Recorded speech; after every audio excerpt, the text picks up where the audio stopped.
የጾም ትልቁ ዓላማ ሰዎች በ11 ወር የህይወት ጉዟቸው ውስጥ ትሬን እንዲያደርጉ ከላይፍ ስታይላቸው ጀምሮ ነው። የአመጋገብ ስርዓታችን ብዙ ነገር ለጤናችን አንዱ በሽታ የአመጋገብ ስርዓታችን ነው።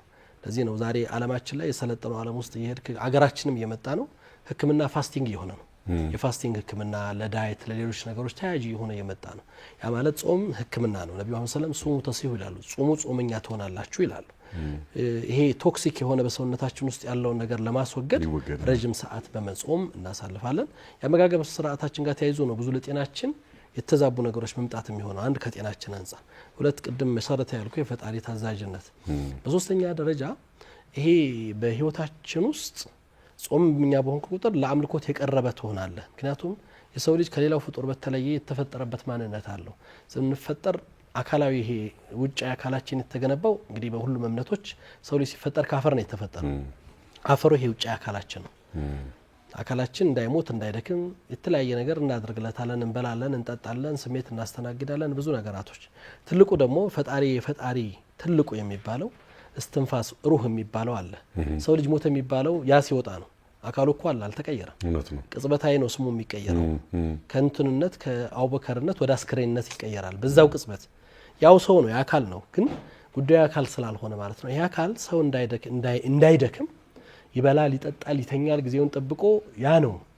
መንፈሳዊ ቀለባችን ደግሞ ለዛ ለስትንፋሱ መለኮታዊ የሆነ ሰማያዊ ለሆነ ጉዳይ ደግሞ መንፈሳዊ የሆነ ቀለብ ያስፈልገዋል። ብዙ ጊዜ እንረሳውና ይሄኛውን ፓርት ብቻ እየገነባን ስንሄድ ያኛው እየደከመ ይመጣና አቅም ያጣና ሰዎች ከመንፈሳዊ ወደ ዓለማዊ ነገር ይበልጥ ያዘነብላሉ፣ ወደ መሬት ያዘነብላሉ ማለት ነው። ምድራዊ ነገር ጋር ይሆናል አብዛኛው ግንኙነቶቻቸው። ጾም ይመጣና ያን ማስተካከልና ያን ሚዛን ማምጣት ስራ ነው የሚሰራው። ሰዎች ከዛ ከረሱት ለአካል ብቻ ከሚለፉለት ጉዳይ ወጡና መራብ ሲጀምሩ አንድ አካላቸው ሲደክም መንፈሳቸው አቅም ያገኛል። መንፈሱ አቅም ሲያገኝ ሩህ የሚባለው ነገር አቅም ሲያገኝ ምግቡን ይፈልጋል። ምግቡ ደግሞ ያለው መስጊድ ነው፣ ቁርአን ነው፣ ሶላት ነው፣ ሰደቃ ነው፣ ምጽዋት ነው። ይሄ ነገር ነው። ሰዎች ከሌላው ባህሪ ወራት በተለየ ሶላት ያበዛሉ፣ የማይሰግዱት መስጊድ ይመጣሉ፣ የማይሰጡት ይሰጣሉ፣ ልቦቻቸው ይራራል፣ ያዝናል፣ መንፈሳዊነታቸው እያደገ ይመጣል። ይሄንን ባህሪ የህይወት አካል አድርጎ ለማሳለፍ ነው የ11 ወራት ትሬን አድርገህ አንተ እንድትሆን የምትፈልገው በዚህ ማንነት ውስጥ በሚል መንፈስ ነው። ጾም የሰው ልጆችን ትሬን ለማድረግ ፈጣሪያቸው ጋር ለመፈጸም አዲስ ምዕራፍ ውስጥ ለማስገባት ራሳቸውን ትክክለኛ መስመር ውስጥ ለማስገባት የሚመጣ ትልቅ ወር ነው ማለት ነው። በጣም ግሩም፣ በጣም ደስ ይላል። በድጋሚ እንኳን አደረሰህ ለማለት ወዳለሁ። በህይወት ላንተ ትልቅ ትርጉም ያለው ነገር ምንድነው? ይሄንን ስናያይዘው ደግሞ ለዛ ትልቅ የህይወት ትርጉም አራያ ወይም ምሳሌ የምትለውስ አለ? አው እኔ በህይወቴ ውስጥ ትልቁ ትርጉም ያለው ነገር ስኖር የመኖሬን ዋጋ ማወቅ ነው። የተፈጠርኩበት ዓላማ አለኝ። ለዛ ዓላማ መኖር ነው ያ አላህ የሚፈልገው። እንድኖር የፈለገኝ ዓላማ ለዚህ ምድር ላይ ሲያስገኘኝ በቁርአን በእስልምና አስተምሮት በምድር ላይ የፈጠርናችሁ እኔ ልትገዙ ነው ይላል አላህ። ይሄኛው ምን ኖረው ሌላው ሀያት ለዛ መንገድ ለምናደርገው ጉዞ አጋዥ እንጂ የተፈጠርነው ለዚህኛው ዓለም አይደለምና ማለት ነው ሰዎች። ምክንያቱም ይሄ አጭር ዓለም ስለሆነ ስለዚህ አላህ የሚወደውና እሱ ያዘዘኝን ዓላማ ለመፈጸም መኖር የህይወት ትልቁ ግቤ ነው። የአላህን ውዴታ ማግኘት ማለት ነው ትልቁ የህይወት ግቤ። ያንን መንገድ ለማሳካት ትልቁ የህይወት ሞዴል ነብዩ መሐመድ ሰለላሁ ዐለይሂ ወሰለም ነው። በምድር ላይ ይሄንን ተግብረው ኑረው በሰነ ምግባር በአምልኮ አላህን ውዴታ ለማግኘት ከማንም ሰው ቀዳሚ ሰው ሆነው የተመረጡ የምድሩ ምርጡ ሰው ሆኖ ማለፍ ችለዋል። ያንን ማሳያ የሆነ የህይወት ተሞክሮ አላቸው፣ የህይወት ምሳሌዎችና አስተምሮት አላቸው። ያንን መንገድ መከተል ነው። ያን መንገድ የተከተለ ሰው የሚፈልገውን ነገር ያገኛል፣ እዛ መስመር ላይ ይቆማል ብዬ አስባለሁና እኔ በህይወቴ ውስጥ አላህ የሚወደውን ነገር መስራት ከቻልኩ አላህን ከወደደኝ ከዛ በላይ በህይወቴ ላይ ምንም ግብ የለኝም። እሱም ማሳካት ነው ጥረቴም ልፋቴም የሚሆነው። ደስ ይላል በጣም። እንግዲህ ኡስታዝ የፕሮግራማችን ቅርጹ ከዚህ ካጋፋሪው ብቻ አይደለም ጥያቄ የሚመጣው ከተመልካችም ጥያቄዎች ይመጣሉ ማለት ነው። ስለዚህ አድማጭ ተመልካቾቻችን እንግዲህ ለኡስታዝ የጠየቁት ጥያቄ አለ። ቀጥታ ጥያቄውን እንሰማና ኡስታዝ ይመልስልናል ማለት ነው። ስሜ መቅደስ ሾዴ ይባላል። ኡስታዝ አቡበክርን መጠየቅ የሚፈልገው ጥያቄ በወጣትነት እድሜዎት ምን አይነት ዝንባሌና ተሰጥኦ ነበሩት? አመሰግናለሁ። እኔ ያው በወጣትነት እድሜ እንደማንኛውም ወጣት ከልጅነቴ ያው ማንበብ እወዳለሁ። ማንበብ ልዩ ተሰጥኦ ነበረኝ። እንግዲህ በፊክሽኑም በልቦለዱም በዓለማዊም በሁሉም መልኩ አነባለሁ። ያው በእስልምና ሁሉንም ነገር ማወቅ ግዴታ ስለሆነ ማወቅ ሰዎች ባወቁ ልክ የበለጠ ቅርብ ስለሚሆኑ ሳያውቁ ነው ጠላት የሚሆኑት ሰው ላላወቀው ነገር ጠላት ስለሆነ እና የመጀመሪያው ማንበብ ላይ በጣም ትኩረት አደርግ ነበር። እንደማንኛውም ወጣት የወጣትነትን ህይወት አሳልፌያለሁ። ዘመናዊ ወጣት ነበርኩ። ወጣ ገባ ብያለሁ። የተለያዩ ነገሮችን አሳልፌያለሁ በብዙ መገለጫዎቹ ማለት ነው። ከዛ ውጭ ግን በዛው በወጣትነት እድሜ ደግሞ ወደ እምነቴ ተመልሼ ወደ መሰረቱ ውስጥ ገብቻለሁ። በልጅነቴ ልዩ ትኩረት ሰጥቼ በወጣትነት እድሜ እንደ ሙስሊም ማህበረሰብ ሚና የነበረው የሆነ ደረጃ ላይ ደርሶ ኃላፊነቱን የሚወጣ ሰው ለመሆን ራሴን በእውቀት መገንባት፣ ማህበረሰቡን ማገልገል። እኔ በህይወቴ ውስጥ ትልቅ እርካታ ከሚሰጡኝ ነገሮች የሰዎችን ጉዳይ መፍታት ነው። የብዙዎችን ሀጃ ወይም ኃላፊነት መሸከምና ያንን ጉዳይ የሆነ ቦታ ላይ ማድረስ እወዳለሁ። ያ ከእንግዲህ ያደኩበት ከልጅነት ያደኩበት ይመስለኛል ባህሪ ያ ነበር ዝንባሌና በጣም ማንበብ እወዳለሁ። እዛው መስመር ውስጥ ነው የኖርኩትም ዛሬም ድረስ ያለሁት እምወደው ነገር ነው። በህይወቴ ውስጥ ትልቅ ነገር ነው ብዬ ማመን፣ ምክንያቱም ራስህንም ይገነባሃል እንደ ሰውም የተሻለ ማንነት እንዲኖር ያደርጋል ብዬ ስለማመን። ከዛ ውጭ ደግሞ ህይወቴ ውስጥ የሆኑ የሰዎች ጉዳይ በእኔ ህይወት ውስጥ ቦታ ኑሯቸው እነዛን ነገር ማሳካትና ግብ ላይ ማድረስ እወዳለሁ። ያን እንደ ወጣትነት ትልቅ ትኩረት ሰጥቼ ከምሰራበት የነበረው ነገር ነው ብዬ አስባለሁ። ስለዚህ ሁለቱንም ነገሮች ያሳልፈናል። እንደ ሰው የሰውኛውን ኑሮ እንደገና ደግሞ ወደ መንፈሳዊ ወይ ደግሞ ወደ ሃይማኖት ተጠግቶ ደግሞ ማድረግ የሚገባንን ጊዜ ባላንስ አድርገን ሄደናል ማለት ነው። ማለት እኔ በወጣትነት ስለ ሁሉንም አይነት የወጣትነት ባህሪያቶች ውስጥ ለወጣቱ የሚያልፈውን ላይፍ ስታይል ውስጥ ኖሬያለሁ። ኦኬ ያንን ሳደርግ ብዙ ጊዜ አንዳንድ ጊዜ እኔ ደናሽ ነበርኩ ብዬ ስናገር ሰው ባለፈ ህይወትህ እስልምና አንድ ሰው ፈጣሪ የማይወደውን ተግባር ሲሰራ ያ የኖረበትን ተግባር እንደ ዝና ያወራው እንደ ክብር አይመጻደቅበትም። ምክንያቱም መጀመሪያ የሚተሰራው አላህ የማይወደው ተግባር ነው። እንደውም ማስተማሪያ ነው። አላህን በማይወደው ነገር ሰው አይመጻደቅም። አላህን ስላመጽኩት የሚመጻደቅበት ጉዳይ አይደለም። እንደ ሰው ግን ህይወት ውስጥ አልፈህበታል። ያ ያለፍክበት ነገር ከዚህኛው በእስልምና አስተምሮት ነቢ ሙሐመድ ሰለላሁ ዐለይሂ ወሰለም የዓለማዊውን ህይወት ወይም ደግሞ ይሄ ወጣ ያለውን ጃሂልያ ይባላል በእስልምና አስተምሮት አላህ ከሚወዳቸው ዝንባሌዎች ውጭ ያሉትን ያላወቀ ሰው የእምነቱን ጣዕም አያውቀውም ይላሉ። ምክንያቱም ሰው ጨለማን ብርሃን ጥቅም የሚያውቀው ጨለማውን ውስጥ ሲኖር ነው። ያን ፓርት መኖሬ ለእኔ ትልቅ ትምህርት ሆኖኝ እዚህኛው ላይ የበለጠ ጠንካራ እንደሆነ አድርጎኛል። ግን በወጣትነት እድሜ ውስጥ ሁለቱም ላይ እኔ አንድ ነገር ውስጥ ገባ እስከ ጥግ ነው የምገባው። ሁለቱም ላይ ከፊት መቆም ችያለሁ ባሳለፍኩበት። የሚገርም ነው። ለእኔ እንግዲህ ለህይወት አስተማሪ ነው ዛሬ ያለህበትና ትላንትና የነበርክበት ትልቁ ነገር ዛሬ ያለህበት መሰረት ነው። ትላንትን ትተህ ዛሬ ላይ መቆም ነው ትልቁ የሚያስተምረውና ሲወራም ከዛ አንጻር ነው የሚወራውና በጣም ደስ ይላል። ኡስታዝ ብዙ ጊዜ ስነ ምግባር የሃይማኖት የባህል መሰረት መሆኑ ይታወቃል። አሁን ላይ በዚህ ዘመን ግን ይሄ አንቂ ወይም የማህበረሰብ ግንባታ ባለሙያዎች ላይ ይሄ ፍርሃትን አስወግድ፣ ድፈር፣ እንደዚህ አድርግ፣ እንደዚሁን የሚሉ አይነት ሀሳቦች አሉና ከሃይማኖታዊ አስተምሮች ወይ ከባህል እሴት አንጻር እንደው ሲታይ እንዴት ነው ብለህ ታስባለህ? አዎ ሁለቱ ነገሮች በትክክለኛ መስመራቸው ከተሰጡ የሚጋጩ ነገሮች አይደሉም ብዬ አምናለሁ። ሰዎች አላህ የሰጣቸውን በተፈጥሮ የተሰጡትን ነገር ለማውጣት ጥረት ማድረጋቸው ያ ማለት ብዙ ጊዜ አንዱ ችግራችን ያለንን ነገር ውስጣችን ያለንን ነገር እንኳን ሳናቀው ራሳችንን ደብቀን ምንድነው ዝንባሌ ብዙ ጊዜ ሰዎች ባሰመሩልን መስመር ውስጥ ልንኖር እንችላለን። እንደ ሰው ፍላጎትህ ምንድነው የምትፈልገው ብለህ ራስህን ማወቅ ያን ነገር ለመተግበር መኖር ድፍረት ነው አይደለም የምለው። ሐሳቦችህን በትክክለኛው ቦታ ማድረስ ድፍረት አይደለም። አንዳንድ ጊዜ ዛሬ አሁን ሚዛኑ የተዛባበት ዘመንና ጊዜ ላይ ደርሰናል ብዬ አስባለሁ። ያ በመሆኑ መለኪያዎቻችን ተበላሹና የትኛው መከበር የትኛው መጣል እንዳለበት ዘንግተን አንዳንድ ከስነ ምግባር ከማንነት ከእምነት ከሴት ያፈነገጡ ነገሮች ድፍረት መስለው ተቆጠሩ እንጂ ድፍረት አይደሉም እነሱ። ይሄ ድፍረት ነው አልለውም እኔ። ይሄ አመጽ ስለሆነ ከፈጣሪ ማመጽ ከመመሪያ መውጣት ከሰው ልጅ ከተፈጠረበት ዓላማ ማዘንበል ስለሆኑ ድፍረት ሳይሆኑ እኔ ውርደት ናቸው እነዚህ። ሰው ልጅ ከተፈጠረበት ማንነት ሲወጣ እየወረደ ይሄዳል፣ እያነሰ ይመጣል። ያ ትልቅነት አይደለም። ያው ማህበረሰባችን ጊዜው ሚዛን የሚያደርገው ነገር ይሄ ሶሻል ሚዲያው ተቆጣጠረውና ታዋቂነትን ሆነ መለኪያ የሚያደርገው እውቅና ደግሞ በምን እንኳን እንደመጣ አይደለም የሚመለከተው። ሰዎች ስለደፈሩ ብቻ አውቀው አይደለም ደፍረው ፊት ለፊት ስለወጡ ልቁንም ነገር ስለተናገሩ እነዛ ሰዎች ሊታወቁ ይችላል፣ ግን አዋቂ አይደሉም።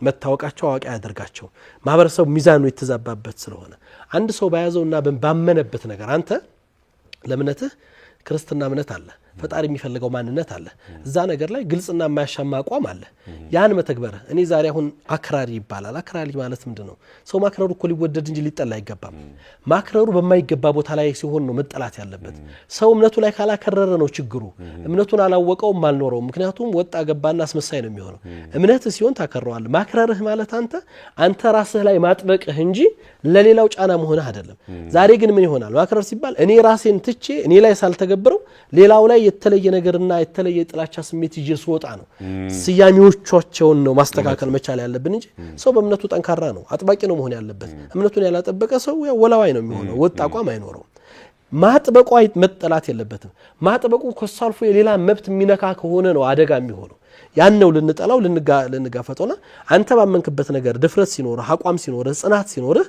ይፈለጋል ፈጣሪም ይወደዋል አለ ቦታው ላይ ድፍረት ሲመጣ ነው ችግሩ የሚሆነው አሁን እኛ ላይ የማይፈለግበት ቦታ ውስጥ ሆነ ድፍረታችን የማይገባው የሆነ ከስነ ምግባር ያፈነገጠው ነገር ላይ ሆነ ድፍረታችን ያ እንደ ድፍረት ይቆጠራል ያ ግን ድፍረት አይደለም ውርደት ነው ብዬ ነው ማስበው እኔ እንዳልኩና እነዛ ነገሮች ማሰብ ይፈልጋል ሁለት የእምነት መገለጫ ባህሪያቶች ሰዎችን በስነ ምግባር መገንባት ነው ትልቁ ባህሪያቸው ከንግግር ጀምሮ እስከ አኗኗር ህይወት ዘይቤዎቻቸው ያስተካክላሉ ነብዩ መሐመድ ሰለላሁ ዐለይሂ ወሰለም ባስተምሮቶቻቸው ላይ ትልቅ ትኩረት ከሚሰጡት እንደ እስልምና የስነ ምግባር መለኪያ ሶላት አላማው ስነ ምግባር ማምጣት ነው የሚለው ምክንያቱም የተሰገደው ሶላት ስነ ምግባር ካላመጣ እኔ አሁን አስር ሰላት ሰግጃለሁ የሰገድኩት ሶላት እዚህ ሲሰግድ የሰገድኩት ሶላት አንደበቴን ካልገራ ጆሮዬን አይኔን እይታዬን ካልገደበ ሰግጄም መጥቼም ዋሽ ከሆነ ማጭበረብር ከሆነ በንግዴ ሰዎችን ማታለል ከሆነ አልሰገድኩም መጀመሪያ ሶላት አይደለም የሰገድኩት ስፖርት ነው የሰራሁት አላማውን አላሳካም ያንን ያላሳካና የስነ ምግባርን ማንነት መፍጠር ያልቻለ ሶላት ጾም ያለው ነብዩ መሐመድ ሰለላሁ ዐለይሂ ወሰለም አላህ በእናንተ መራብና በመጠማት ጉዳይ አይደለም ጾም ስትባሉ ተራው አይደለም የተባላችሁት አንደበታችሁ ይጾም እጃችሁ ይጾም አይናችሁ ይጾም ከተከለከላችሁት ነገር ተከልከሉ እጅ ሳይጾም መጥፎ እየሰራ አይነ ሳይጾም ሳይገደብ ምላስ ሳይጾም አሁንም ልቅ ሆኖ እየተናገረ ጾም አይባልም ጾም ባህሪውም እንደውም ባለፉት ዘመናት እኛ ዘመን ላይ ስለቀለለ ነው በእነ ነብዩላህ ኢሳ በኢየሱስ ክርስቶስ ዘመን እናታችን ማርያም ስትናገር ያን ጊዜ በኒ እስራኤሎች ሲያንገላቷት ምንድነው ያለችው እኔ ጾመኛ ነኝ ነው ያለቻቸው መልስ አልሰጥም በእነሱ ዘመን ጾሙ መናገር የሚከለክል ነበር ምክንያቱም እኔ ለጌታዬ ጾም ያለው መናገር አልችልም መልስ አልሰጥም ነበር እስካለ መናገር ነው ዛሬ መናገሩ ተፈቅዶልናል ግን ቢያንስ ምረጥ ነው የተባልከው አምልኮቱ ያንን መግራት ካልቻለ ስነ ምግባርን ማንነጽና ማምጣት ካልቻለ በቁርአን ውስጥ ስለ አንድ አምልኮት ካወራላህ ከአምልኮቱ ባህሪ ከሶላት ባህሪ ከሶላት ቀጥሎ የሚመጣው ባህሪ ነው አላማቸው ይሄንን ማሳካት ነው ይሄን ካላሳኩ እምነት አይደሉም ነው ስለዚህ የእምነቱ መሰረት ስነ ምግባር ነው ስነ ምግባር ካልመጣ ማህበረሰብ ላይ ወድቀናል ብለን እናስባለን ስለዚህ መውደቅ ነው የስነ ምግባር ከፍታ ያላቸው ሰዎች ሁሉ ጊዜ ታች ነው ዝቅ የሚሉት ሰዎች ባህሪያቸው በጣም ውብ የሆነ ሰዎች በእምነት የተገዙ ሰዎች እኮ ለሰው ተናናሽ ናቸው ዝቅ ያሉ ናቸው ዝቅታቸው ከፍታ ነው እነሱ አንገታቸውን ዝቅ ያደርጋሉ አላህ ዘንድ ግን ከፍ ያሉ ናቸው በተቃራኒው ደግሞ ይሄ ደፋሩስ ድንበር የሚያልፈውስ ምንድነው የሚሆነው ጀግንነት አይደለም እዛ ቦታ ላይ ድፍረት ነው ድፍረቱ ፈጣሪ ነው የደፈረው በደፈረ ቁጥር እየወረደ ነው የሚመጣው ውርደት ነው የሚመጣው ያ ነው ሚዛኑን መጠበቅ አለበት የሚል ሐሳብ ነው ያለ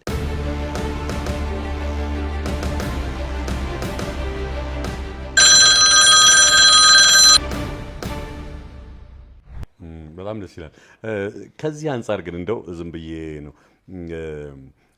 አሁን 98% አማኝ ያለበት ሀገር ነው ይባላል ያጠናው ሰው ማን እንደሆነ አላቅም ጥናቱ ግን ያው ሰፊው ህዝብ አማኝ ከመሆኑ አንፃር ይመስለኛል እንግዲህ የማያምን ሰው አለ ተብሎ አይተበቅም አሁን ካልከው አንፃር ይሆን አሁን ምድራችን ላይ ወይም ሀገራችን ላይ እየተከናወኑ ያሉት ነገሮች የኡነት ስለማንኖረው ይሆን እንደዚህ አይነት ነገሮች ተከከል ምንም ጥያቄ የለም እኔ አንተ እንዳልከው እኔ 98% አይደለም 90%ም 80% ከሆነ እዚህ ሀገር ላይ ያለው አማኝ በጣም ጥሩ ነው ብያስባለሁ ግን ያንንም ምንም ብያላስብም እንደኔ እንዳልከው መፈተሽ አለበት አው እምነቱ የክርስትናን ስም ያዙ የእስልምናን ስም ያዙ ሰዎች በስተው ሊሆን ይችላል ቁጥራችን በዛው ልክ ሊሆን ይችላል ያው ምን ወከለበት ቤተ እምነት ወይም ተቋም ስላለ ግን አማኝ ነን ወይ እምነት የሚባል ነገር አለ ወይ ብለ ስትል ያው ቤተ እምነት ጋር ወይም በተቋሙ መወከልና የወክልና ስም መያዝና እምነቱን መያዝ ስለሚለያዩ እንደ ማህበረሰብ እኔ ያለ ብዬ አላስብም እዛ ላይ ደረጃ ላይ ማለን ብዬም አላምንም ለዚህ ነው እምነታችን የትክክለኛ የአማኝ መገለጫ ማንነት ስለሌለን ከምናያቸው ተግባራቶች ድርጊቶቹ ብቻ አይደሉም ድርጊቶቹ መቼም ሰው አመፀኛ ሲሆን ከፈጣሪው ሲያምጽ ነብይ ይገላል እንኳን ተራን ሰው በታሪካችን የምናውቃቸው ነው ድንበር አልፎ ሌላ ቦታ ላይ ይገባል ያ መገለጫ ነው አማኝ የሆነ ሰው ግን ድርጊቱን መፈጸም አይደለም ጉዳቱን ማድረስ አይደለም መጠየፍ አለመቻል ዛሬ እኮ መጠየፍም አልቻለም መጠየፍ ያልቻለው ተርታው ማህበረሰብና አማኝ አይደለም መሪው ሳይቀር ነው የሃይማኖት አባቱ መድረክ ላይ ሊናገረው ይችላል እንዲህ ሆነ እኮ ይሄ ነገር አግባብ አይደለም ነው ያን ነገር ለማስቆም ግን የሚከፍለው መስዋዕትነትና ዋጋ ግን የለውም ይሄ ነገር አይበጅም ብሎ ከፊት ቆመው ያን ነገር ያጠፉ የሃይማኖት አባቶች በጣም ጥቂቶች ናቸው ስለዛ የሚናገሩ ሰዎች ዛሬ ስለ እውነት የሚናገሩ ሰዎች ስለ እውነት የሚሞቱ ሰዎች እያየን አይደለም እውነትን ምናልባት ለመኖሪያ ይተጠቀሙበት ካልሆነ በስተቀር ያ ባህሪ እምነቱ ጎሏል ማለት ነው እምነቱ ማሳያች ይሄ ላይ ያለው ከመሪው ጋር ከሆነ ታች ያለው ምንም እንትን የምትለው ነገር የለም ሁሉ ጊዜ ከላይ ያለው ሲስተካከል ነው ከታች ያለው ያማረ የሚመጣው ምንጩ ሲያምር ወንዙ ያምራል በዛ መሰረት ውስጥ ያለፈን አይደለም እንደ ማህበረሰብ የወደቅ ነው እምነቱ ስም ብሎ ሆነ ስያሜውን ይዘነዋል ግን ከኛ ማንነት ጋር ወጥቷል እኔ ቤተ እምነቶች መልፋት አለባቸው ብዬ ማምነው መምህራኖች አባቶች መልፋት አለባቸው ብዬ እማምነው ጉዳያችን አሁን እኔ እስልምና ሰው እንዲመጣልኝ ሲፈልግ አዎ እኔ እስልምና መዳኛ እምነት እስልምና ብቻ ነው ብዬ ነው ማምነው አንተ እንደ ክርስቲያና ከክርስቲያና ውጭ መዳኛ የለም ይሄን ማመንህ እኔን መጥላታ አይደለም በፍጹም በቃ ይሄ የምትወደው ለኔ ልትመኛለህ እኔ ክርስቲያን በሁሉ አንተ ደስተኛ ነህ ምክንያቱም አቡበከር ይድናል ብለህ የምታምነው በክርስቲያና መስመር ስለሆነ እኔም አንተ እስልም ስትሆን ነው መዳን ነው ብትለው ብዬ ማምነው ይሄንን ማሰብ አይደለም ወንጀሉ ይሄንን ለማምጣት የምጠቀምበት መንገድ ግን ተቃራኒ ይሆናል ዛሬ እኔ ሰው እስልምና የሚመጣ የምፈልገው ክርስትናን በማስጠላት እንጂ የእስልምናን እውነት በማሳየት አይደለም እስልምና የሚባል ጠላት አለህ ብሎ ነው ክርስትናው እንዲስል እየተደረገ ያለው ሙስሊሞች ያንተ ጠላት ሊያጠፉ ይቆሙልህ ክርስቲያኖች ያንተ ጠላት ሊያጠፉ ይቆሙልህ ተብሎ ነው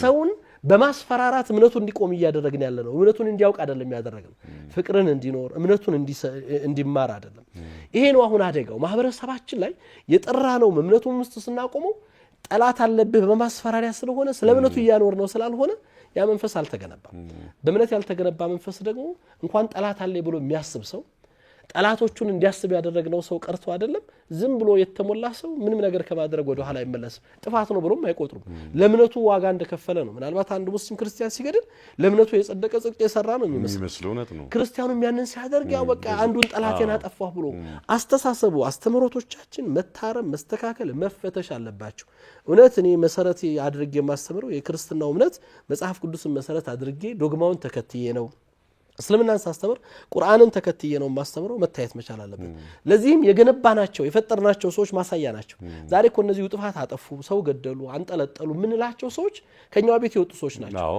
ማን ቀረጻቸው ማን አስተማራቸው ምን ይዘው ወጡ በቃ ይሄው ነው ለኛ ምልክቱ ይሄንን መፈተሽ ካልቻልን 98 ነን 100% ነን የቁጥር ጉዳይ አይደለም ጉዳዩ እኔ እንኳን 98 ነን ይሄን ያደረግን እኔ 50 ነን ምን ልሆን ነበር እንደዚህ ምናት ዛሬም ድረስ ግን ይሄን እንለዋለን 98% ነን 90% በላይ አማኝ ህዝብ ነው አመንን ይሄን የሰራ ነው ባና ምን ልናደርግ ነበር እዚህ ሀገር ላይ ያልተፈጸመ ነገር እኮ የለም አይደል ይሄንንም ደግሞ ሰምተን ከንፈራችንን መጠን እንደዚህ አይተን አልፈነዋል አሁንም ማሞን ነገ እንዳይደገምም እየሰራን አይደለም ተራውን እኔ ጋር መምጣቱ ብቻ ነው እንጂ የሚጠበቀው አሁንም እየሰራንበት አይደለም ለዚያ ነው ቆም ብሎ ማየት የሚፈልገው እምነት አይደለም የእምነት ጉዳይ አይደለም አሁን እየሆነ ያለው በትክክል አማኞቻችን እምነታቸውን አውቀው ነው ወይ ስሙን የያዙት የሚለው ነገር ላይ መስራት የሁሉም ቤተ እምነት ኃላፊነትና ግዴታ ነው ቤት ዘግቶ መነጋገር የሚያስፈልገው ጉዳይ ነው ብያምናለሁ እውነት ነው በጣም ድንቅ ሐሳብ ነው ኡስታዝ እንግዲህ አድማጭ ተመልካቾቻችን በጣም ርባና ያለው ቁም ነገር እየተላለፈ እንደሆነ እየተመለከትን ነው ብዙ ነገር እያገኘንበት ነው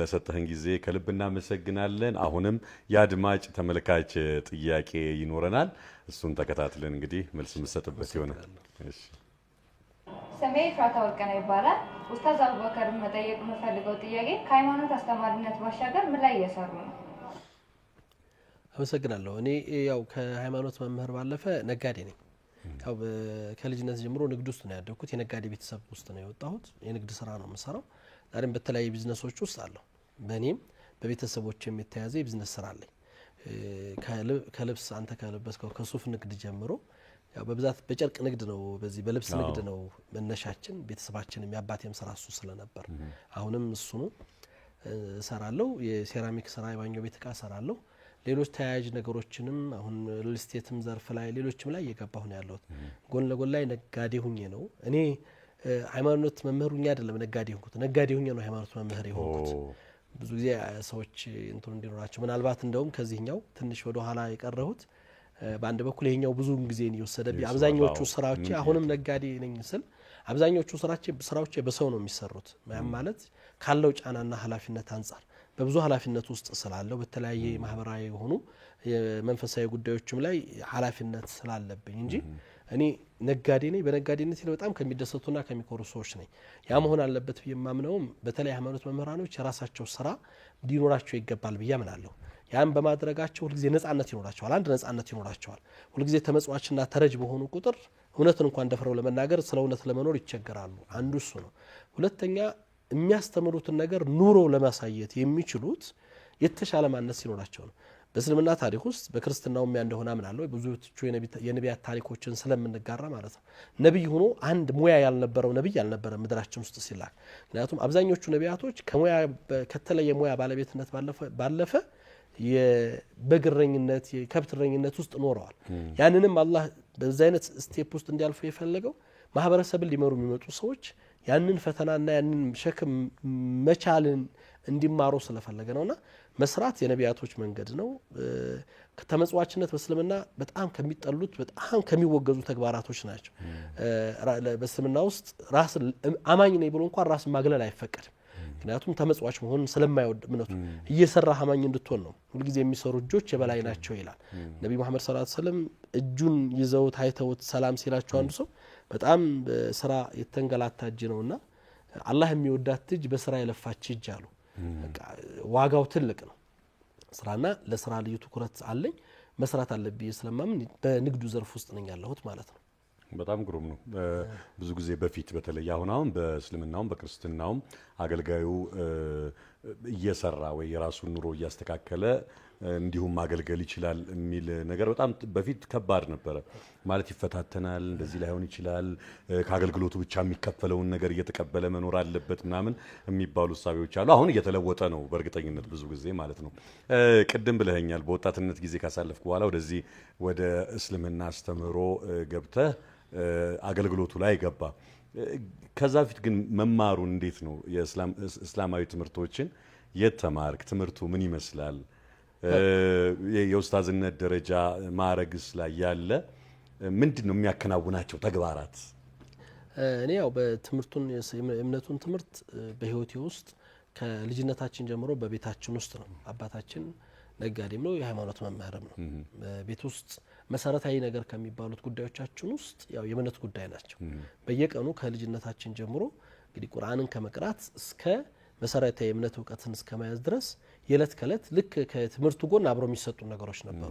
እንዳልኩ የወጣትነቱ በተለያየ ነገሮች ውስጥ መግባት መውጣትም ቢኖርም ከመሰረታዊ ዕውቀት ውስጥ አራኩም አንድ መራቅ የሚችልበትም ተፈጥሯዊ ማንነትም የአካባቢ መሰረትም አልነበረኝም ያ መሰረቱ እንዳትለቅ መሰረት እንዳትለቅ ከመስጊድ እንዳትሸሽ ያረገ ነበር ከዛ በኋላ ላይ ግን ሙሉ ለሙሉ ጠቅልዬ ራሴን እምነቱ ወደሚፈልገው ማንነት ውስጥ እየስገባ ግን ሙሉ ጊዜ ለዕውቀቱ መስጠት ነበረብኝ ዕውቀቱን ማግኘት እኔ ውጭ ሀገር ይጃል ተማርኩም ምንም አይነት የውጭ ትምህርት አልወሰድኩም የተማርኩት እዚሁ መስጂድ ውስጥ ደሴ ከተማ ላይ በእኛው አገር ውስጥ ባሉ የሃይማኖት አባቶች ነው በእምነቱ ኮሌጅ ውስጥ አይደለም የገባሁት እዛ ውስጥ ነው የተማርኩት እንግዲህ እኛ ሀገር የሃይማኖት ሊቆች ዓለማችን ላይ ትልልቅ ከሚባሉት ሊቆች ቀዳሚውን ድርሻ ይይዛሉ ሌሎች ዓለም ላይ አሉ የሚባሉት ዕውቀት ዘርፉ ይዘው ዛሬ በውጭ ዓለም ላይ ኢስላሚክ ዩኒቨርሲቲ ላይ የሚያስተምር አንድ የሐዲስ መምህር ፕሮፌሽናሉ ሐዲስ ነው ስለ ፊቅህ አያውቅም ወይም ደግሞ ዕውቀቱ ውስን ነው ወይም ደግሞ ስለ ተፍሲር ወይም ስለ ቁርአን ትንታኔ አያውቅም ዕውቀቱ ግድብ ነው የኛ ሃይማኖት አባቶች ግን አስሩንም ምክንያቱም 20 ዓመት 30 ዓመት ፈጅተው ነው ዕውቀት የሚይዙት የሚገርም ስለዚህ በሁሉም ጉዳይ ውስጥ ፕሮፌሽናል ናቸው በቃ ሙሉ የሆነ ማንነት አላቸውና ያን አቅም ይዘው ነው ማህበረሰብን የሚለውጡት የሚያስተምሩት የነበረውና መሰረቱ ላይ ትልቅ የሆነ ነገር አለ ስለዚህ በመስጂዶች ላይ ነው ትምህርት የወሰድኩት ከመሻይኾች ስር ነው ተቀምጬ ከሃይማኖት አባቶች ስር ነው የተማርኩት ያንን ስትማር ዕውቀቱ ሲኖር ወደ ማስተማር ተወጣለ የሚያስተምር ሰው ኡስታዝ ይባላል መምህር ይባላል ያ ስያሜ ይኖረዋል የሚያስተምር ሰው ሁሉ ጊዜ እንደ እስልምና አስተምሮት አስተማሪዎች ጥንቃቄ የሚፈልጉት አንድ አስተማሪ ማለት ይሄ ነጭ ልብስ ማለት ነው የሚያስተምር እዚህ ነጭ ልብስ ላይ እቺ ጥቁር ነገር ስላረፈች ጎልታ ትወጣለች መምህር የሆነ ሰው ከራሱ ከማስተማሩ በፊት ራሱን ያስተምር ይባላል አንድ ሰው አላህ በቁርአን ላይ ወደ አላህ የሚጣራ ሰው ማሟላት የሚገባው ነገር አለ ሰውን ከመጥራቱ በፊት ራሱን መጥራት ስላለበት ራሱን ወደዛ ነገር ውስጥ ለመጥራት ብቁ ነኝ ብሎ ማመን የሚያስችል ቁመና ውስጥ ማለፍ መቻል አለበት። ያም መሆን ካልቻለ ራሱን ወደዛ መስመር ውስጥ ማስገባት የለበትም። ያንን መጠበቅ መቻል አለበትና መምህር የሚሆነው ሰው በዛ አንድ ዕውቀቱ ያንን ሆኖ ከሌሎች ተሽሎ ዕውቀትን በመሰረቱ ሊያስተምር የሚችል መሆን መቻል አለበት። ሁለተኛ ደግሞ ራሱን በተቻለ መጠን በዛ መስመር ውስጥ መኖርና ማሳለፍ መቻል አለበት። ያን ካላደረገ ተናጋሪ ሆኖ በዚህ በጀርባ የሚሰራው ሌላ ነገር ካለ አይሆንም። ያው በሁለት እግር መጫወት አይፈቀድም በእስልምና። ስለዚህ ይሄ ነው እንትኑ ከአንድ ኡስታዝ የሚጠበቀው ምግባሩ ይሄ ነው ማለት ነው። በጣም በጎ። ቅድም መሀል ላይ አንድ ዲታይል ቃል ጨለማን የማያውቅ ሰው ብርሃን አይገባውም የሚል ነገር ተናግረ ነበረ። አንድ እንደው ከተማችን ላይ እናቀው የነበረ አንድ ባለሀብት 8 ዓመት በጨለማ ቤት ታስሮ አንድ ቀን አግኝቼ እንደዚህ ሳወራው ይሄንን ቃል አለኝ። ጨለማ ቤት ውስጥ ሆነ አይከብድም ምን ተማርክ አልኩት። ስለው በጨለማ ውስጥ ብርሃን እንዳለ በጣም በብርሃን ውስጥ ነበርኩኝ። 8 ዓመት ታስሮ እንደዛ ማለት በጣም ከባድ ነው። ኡስታዝ በህይወት አጋጣሚ እንደዚሁ መሰል እስር አሳልፈህ ታውቃለህና ቅድም የህይወት ለውጥህን ትላንትና የነበረና ዛሬ የነበረ ለህይወት ለውጥ አለ። እስር ቤት ውስጥ ምን ተማርክ? ከዛስ በኋላ ወደ ህይወት ምን ትርጉም አመጣልህ? ያው እኔ የእስር ቤት ታሪክ በብዙ መድረኮችም ላይ እናገራለሁ። ያ ታሪክ ከዛ ታሪክ ባለፈ ማየት ያለብን ነገር ባለ ብዬ አስባለሁ። እኔ ያው የገባሁት በነጋዴ በሆንኩበት ጉዳይ ቫት ወይም ደግሞ በታክስ አይደለም የታሰርኩት። በእምነቴ ጉዳይ የሙስሊሞች መብት ትግል እንቅስቃሴን መራ ስለነበር በዛ ምክንያት በነበረው ስርዓት አምባገነንነት ያው የማይቀበል መሪ አካል ስለነበር ፊት ለፊት ወጥተህ አቅንና እውነትን ይዘህ መቆም ከባድ ስለነበር ነው። ያን ይዤ ስለገባሁ የገባሁበት ዓላማ እስር ቤት ላይ ይዘህ የምትገባው ነገር ይወስናል። አንዳንድ ሰው እስር ቤት ሲገባ ማንነቱን ያጣል። ማንነቱን የሚያጣበት ምክንያት ዝግጅት የለውም። ይዞት የገባው ኮዝ እሱን የሚጠብቀው ሳይሆን እሱን የሚገነባው ሳይሆን ብዙ ሰዎች እኔ እስር ቤት ውስጥ አንዱ ከነበሩ ጉዳዮች ውስጥ በተለይ ነጋዴዎቹን ምናምን ተስፋ መቁረጥ ውስጥ በተለያየ ህይወት ውስጥ ነው የህይወትን በቃ ይጨልምባቸዋል። እነዛን ሰዎች ብርሃንን ማየትና ማሰብ እንዲችሉ ማስታወስ ነበር። ምክንያቱም ቋሚ ነገር የለም እዚህ ምድር ላይ። እኔ አንድ አስተምህሮት ላይ ባለፈው የሆነ መድረክ ላይ ስናገር ነበር። አንድ ሰዎች እብድ የሚሉት ሰው አንድ ንጉስ መንገድ ላይ ሲያልፍ ንጉሱን በስሙ ጠራው እና አገልጋዮቹ ሚኒስትሮቹ በጣም ደነገጡ። እርምጃ ሊወስዱበት ሲሉ ተውት አላቸው። እንዴ ምን ነው እናንተ እንደዚህ አደገደጋችሁ? እኔ በስሙ መጥራቱ ገረማችሁ እንዴ? ንጉስ እንኳን እሱን ፍጡሩን ቀርቶ ፈጣሪን እንኳን አንተ ብዬ ነው በስሙ ነው የምጠራው፣ ምን ይገርማችኋል? ሲል ደነገጠ ንጉሱ። ስለዚህ አንተ የእውነት መካሪ ነህ። ስለዚህ ብዙዎቹ ማስመሰል ስለሆነ እውነት አይነግሩኝም፣ አንተ ንገረኝ አለው። እንግዲያውስ እኔ ልንገርህ አለው። እኔ አንድ ነገር ልምከርህ አለው። ያለህበትን ቦታ ቆም ብለህ አስብ። ስለዚህ ፍትሃዊ መሪ ሁን። የትናንቶቹ ባይለቁት ኖሮ ለአንተ አይደርስም ነበር። ስለዚህ ጊዜው አንተም ትለቀዋለህ፣ ተራው ይመጣል፣ ትተኸው ትሄዳለህ። ቋሚ ነገር ቢሆን ኖሮ አንተ ጋር አይደርስም ነበር። ትናንት ይሄንን ቤተ መንግስት የገቡት ያሳየው ቤተ መንግስቱን ይሄን ቤተ መንግስት የገነቡት ሰዎች ዛሬ እዛ ቀብር ላይ ነው ያሉት። እነዛ ሰዎች ገንብተውታል። ዛሬ አንተ እየኖርክበት ነው። ዛሬ አንተ አትቆምበትም። ሁሉ ጊዜ ቋሚ መሆን ነገር ካሰብን አንድ ነገር የማይለወጥ ከመሰለን ለዛ ነገር እጅ እንሰጥና እንሰበራለን። እስር ቤት ላይ የምታያቸው ባህሪያቶች እንደዛ አይነት ባህሪያቶች አሉ። ሰው ሲፈረድበት እድሜ ልክ ይፈረዳል። ሰው ላይ ሞት ይፈረዳል። ግን ፍርድ ካላህ ነው፣ ይለወጣል። ሁሉ ነገር ይለወጣል። ዛሬ ተፈርዶበት ነገ የሚወጣ ሰው ይኖራል። ያንን ማሰብ መቻል መሰረታዊ ነገር ነው። ሁለተኛ እኔ ይሄንን ማንተ ያልከው ወንድም የማውቀው ይመስለኛል። አብረን ታስረናል። እኔም በጨለማ ቤት ውስጥ ታስሬያለሁ። ጨለማ ቤት ውስጥ ስትታሰር እኔ አግባብ አይደለም። እንደ ኢትዮጵያ ለማንም ዜጋ የምትመኘው አይደለም። እንደ ሀገር ባይሆን ብለህ ትመኛለህ። የሰሩትም ሰዎች እንግዲህ ከኃይለ ሥላሴ ጀምሮ የተሰራ ሳይቤሪያ የሚባለው እስር ቤት በዛን ጊዜ የተሰራ ነው። እኔ የሰሩትም ሰዎች አላህ ይቅር ይበላቸው ማለት ዜጋን ወገንህን ለማሰቃየት በዛ ልክ ማሰቃያ ቦታ መስራት ማለት ትልቅ የሞራል መበላሸትና የውስጥ መበላሸትን ይፈልጋል። ቦታው ለምንም ለማን የምትመኘው ቦታ አይደለም።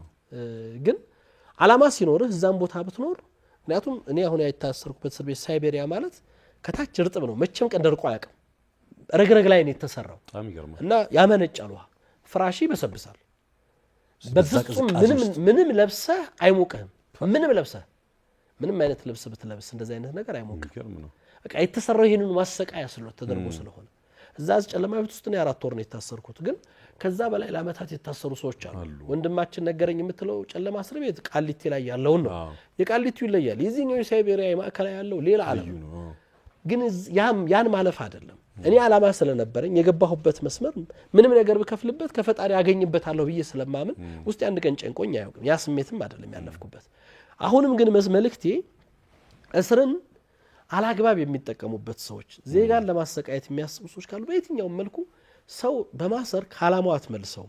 የበለጠ ዓላማው ጽናት እንዲኖረው ታደርገዋለህ። ሰዎችን ሁልጊዜ በትምህርት በመነጋገር ሀሳባቸውን በመወያየትና ጥያቄዎቻቸው መፍትሄ እንዲሰጡ በማድረግ ነው ነገሮችን ማስተካከል የምንችለው። ያ ስሜት ስለነበረኝ በዛ ስሜት ውስጥ ስለኖርኩ አንድ ቀን ራሴ እንደ እስረኛ ቆጥሬ አላውቅም። የኔ ባህሪ እሱ ነው። ብዙ ጊዜ የምናገራለሁ። እስረኛ ነኝ ብዬ አላስብም። ያሰሩ ሰዎች ነበር የሚጨነቁት። እኔ 9 ዞን ነው የታሰርኩት። አንድ ነገር ኮሽ ባለ ቁጥር ከተማ ላይ ይመጡና ካለሁበት እስር ቤት ሌላ ዞን ይወስዱኛል። አይረጋጉም። እዛ ስረውኝም አይረጋጉም እላቸዋለሁ። እናንተ ትጨነቃላችሁ፣ እኔ ግን ምንም የምታደርገው ነገር አይኖርም። ያንና የአእምሮ ካልታሰረ እስረኛ ማለት አእምሮ የታሰረ ሰው ነው። እስረኛ ማለት ከአላህ የተዘጋበት ሰው ነው። ለኔ ውጭ ያለው እስር ቤት ላይ ነው ብዙ ሰው ይኖራል ብዬ የማስበው። ከፈጣሪው ጋር የተራራቀ ሰው፣ ፈጣሪውን የማያውቅ ሰው ነው እስረኛ ሰው ማለት። አእምሮ የታሰረ ሰው እስረኛ ነው። አማኝ ይሁን ስትሆን እስረኛ ላንተ ፈጣሪ ጋር የምትገናኝበት መድረክ ነው የሚሆነው። ያ ስሜት ነው ለኔ ያለኝ። በዛ መንፈስም ነው እስር ቤቱ ላይ ያሳለፍኩት፣ የታሰርኳቸውን ሰው ጋር የኖርኩት። ያንን ስሜት ነው በራሴ ስኖረውም ሳሳልፈውም የነበርኩት። ከወጣሁም በኋላ የመጀመሪያ ስራ ያደረኩት ያሰቃዩኝ የገረፉኝ ሰዎች አሉ፣ አላግባብ ያሰሩኝ አሉ፣ 23 ዓመት የፈረዱብኝ ሰዎች አሉ። ሁሉንም ሰዎች ይቅርታ ነው ያልኩት። እኔም የወከልኩትንም ማህበረሰብ የኢትዮጵያ ሙስሊም ወክዬ እኔ የወከልኩት ከፊት እንድቆም መርጦ የመረጠኝ ሰው ያሰሩንም የገረፉንም ለአላህ ስንል ይቅር ብለናል ነው ያለው። ምክንያቱም አዲስ ምዕራፍ መፈጠር ካልቻለ በሽተኛ ሁኜ የምቀረው እኔ ነኝ። ትናንት ያን የገረፈኝን ሰው እያሰብኩ ትናንት ያን ያሰቃየኝን ሰው እያሰብኩ እኔ ለምን እታመማለሁ? ሰላም በሰላም መተኛት እየቻልኩ ለምን ጠላት አድርጌ አእምሮ ውስጥ አለ ጠላት አድርጌ እያሰብኩ እኖራለሁ? ያን ነው ሁልጊዜ ያንን ስሜት ስትኖረው ለአንተ ሰላም ይሰጣል። ከባድ እኮ ነው ያንን መስመር መሻገር፣ ያንን ነገር ማለፍ። እንዴ ሰዎች እኮ ርቀው ይሄዱና እኔ በምን ተከሰሸ ነበር? እስር ቤት ውስጥ እያለሁ ሌላ ክስ መጥቶብኝ ነበር። ክስ የምንድነው? እንትን ነው የአንድን ሰው አውራጣት በመግጨት የሚል ክስ ነው። አውራጣት ገጨተው ሰዎች የሚያደርጉት ነገር ሲያጡ ምክንያት ሲጠፋ ማለት እስከዛ ድረስ ይሄዳሉ። እና መሳቂያ መሳለቂያ ነበር የሆነው። ግን ከዛ ወጥተህ አንተ ነህ ሁልጊዜ እነዚህ ሰዎች ይሄ መስመር የተከተሉት መስመር ትክክል አይደለም፣ ያን መስመር ትክክል እንዳልሆነ ካመንክ አንድ ሁልጊዜም ብርሃኑንና ተስፋውን እያለምኩ ነው የኖርኩት። ወጥቼ ደግሞ የዛን ተቃራኒ መኖርና ማሳየት ነው ያለብኝ ብዬ ነው ማምነው። ዛሬ እየኖርኩ ያለሁት የዛን እኔ ሁለተኛ እድሜ እንዳለው ሰው ነው ራሴን የምቆጥረው። ከሞት ነው የወጣሁት። ለመገደል ከታሰብኩበት ቦታ ነው በጤነኛ ሆኜ የወጣሁት። ምናልባት እኔን ያሰሩኝ ሰዎች ዛሬ እስር ቤት ናቸው። ባይሆን ነው የምመርጠው፣ ምክንያቱም ስለማይበጅና ስለማይጠቅም። የተሻለ ነገርን ባሰብኩ ቁጥር ነው ውጤት የምታመጣው። እስር ቤት የሚያሉ ሰዎች ነገን ማሰብ አለባቸው። ምክንያቱም አላህ ይቀይራል ቀንን የሚቀይር ጌታ ነው። የማይሆኑ ነገሮች ይሆናሉ፣ የማይጠበቁ ነገሮች ይፈጠራሉ። ያን በማሰብ ነው ነገን የተሻለ ለማድረግ በማሰብ ሁልጊዜ ራስህን ጠብቀህ ነገህን የተሻለ አድርገህ መኖር ትችላለህ ብዬ ማለት ነው።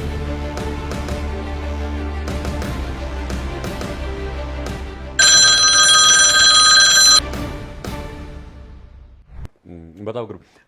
በተቃራኒ አሁን ተስፋ መቁረጡ ወይ የተለያዩ ነገሮች እንዳሉ ሆነው አንዳንድ ሰዎች እስር ቤት ሲገቡ የመረጋጊያ ወይም የጥሞና ጊዜ ያገኘው። አሁን ለምሳሌ እንዳልከው መታሰር አለ አይደለ? የምንታሰርባቸው ነገሮች አሉ። በማህበረሰብ ውስጥም እየኖርክ የምትታሰርበት ነገር አለ። ግን ይሄ እግርህ ወደ ፈለገበት የማያመራበት ነግደህ ወይ ምናምን ብለህ ወይ መስጊድ ብቻ የምታረጋቸው ነገሮች እለት እለት የምትባክንበት ነገር ይቆምና በአንድ አጥር በአንድ ቦታ ምናምን ትወሰናለህ። የዚህን ጊዜ ጥሞና ጊዜ ነው ወይ ደግሞ የመረጋጊያ ጊዜ ነው ብለው ከራሳቸው ጋር የመነጋገር እንደሱስ አይነት ነገር። አዎ በጣም እሱ ነው የምልህ። እኔ እስር ቤት ላይ በነበርንባቸው ጊዜያቶች በጣም ብዙ መጽሐፎች አንብበናል። በጣም ብዙ ነገሮች ጽፈናል። ራሳችን ምን ገነባበት ውስጥ ኖረናል። እስር ቤት እኔ ብዙ ጊዜ እናገራለሁ። ያው ትክክል ነው ብሎ ሰው ላይ ያስብ ይችላል። ማንኛውም ኢትዮጵያ ቢያንስ 1 ወር መታሰር አለበት ብዬ አምናለሁ። አዎ እስር ቤቱን ማየት አለበት ብዬ ስል ስቃዩን እንዲያልፈው አይደለም። ዳኞችም እኔ ዳኝነት ሙያው ማዕረጉን ሲያገኙት ዲግሪውን ሲወስዱት በዳኝነት በለው ተመርቀው ወይም በዳኝነት ሲመረጡ ከመፍረዳቸው በፊት ታስረው ቢወጡ ላለሁ ፍርዱ ምን ማለት እንደሆነ እስር ቤት ሰው ማክተት ምን ማለት እንደሆነ ስለሚገነዘቡት እስር ቤት ውስጥ አንተ ያልካቸው ነገራቶች ዛሬ እዚህ አዲስ አበባ ቃሊቲ እስር ቤት ያለ ሰው በምንም አይነት መልኩ ደስታም ሐዘንን ማሳለፍ የማይችል ሰው ነው ቤተሰቡ ጋር የሚመጣ ደስታ ከአሜሪካ መጥተው አገር አቋርጠው ሰዓታት ተጉዘው መጥተው ያንን ደስታ ያንን ሐዘን ያሳልፋሉ ቤተሰብ ቢሞት መቅበር አይችልም በሱ ንብረት መወሰንና ማዘዝ አይችልም ይሄ ትልቅ የሆነ ማስተማሪያ ነው አላህም ደግሞ ለትምህርት የሚያመጣው ይመስለኛል ይቻላል ከዛ ያለፈ ግን በብዙ ውጣ ውረዶች ውስጥ የሚያልፉ ብዙ ኃላፊነቶች ውስጥ የሚኖሩ ሰዎች ራሳቸውን ሰብሰብ ብለው የበለጠ ለማየት የጥሞና ጊዜ ደግሞ ይሰጣል ሰዎች እኔ እስር ቤታቸውን ያን ነው መውሰድ አለባቸው ራሳቸውን ለመገንባት እኔ እስር ቤት ታሪኬ ከደርግ እስረኞች ጀምሮ ብዙ የፖለቲካ እስረኞች ጋር ተገናኝቻለሁ መላኩ ተፈራ ሲባል ታውቃለህ አይደል